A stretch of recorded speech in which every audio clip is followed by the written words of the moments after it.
নমস্কার বন্ধুরা, southern challenge food, আমি নীলিমা বলছি। আজ আমি বানাবো কিনোয়া। কিনোয়া বানাতে গেলে 1 কাপ কিনোয়া আমি নিলাম। এবার আমি কিনোয়াটাকে জল দিয়ে ধুয়ে নেব। দেখুন, এই কিনোয়াটা বানানোর জন্য এখানে আমি 1 কাপ কিনোয়া, আর তার মধ্যে আমি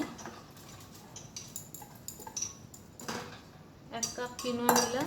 তার মধ্যে আমি এই ছোট্ট গ্লাসের 2 গ্লাস জল দিলাম, 1 গ্লাস, আর এই 1 গ্লাস জল। এর মধ্যে আমি এবার এটাকে আমি একটাই সিটি দেবো।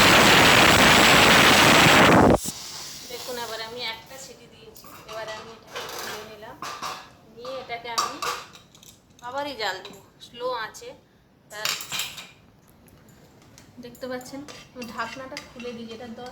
এটা তো দানা দানা, পাখির দানার মতো, কারণ এটা যাদের ডায়াবেটিস আছে তারাই খায়।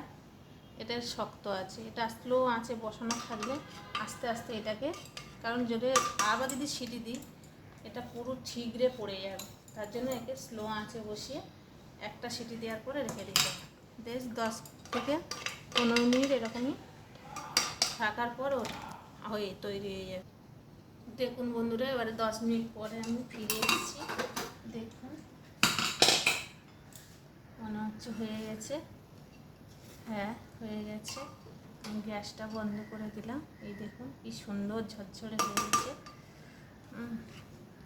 এবার আমি এটাকে নামিয়ে দেবো। দেখুন বন্ধুরা, কত সুন্দর হয়েছে। দেখুন, এটা কিনোয়া, এটা কাঁচকলা ভাজা, এটা ভেন্ডি ভাজা আর স্যালাড।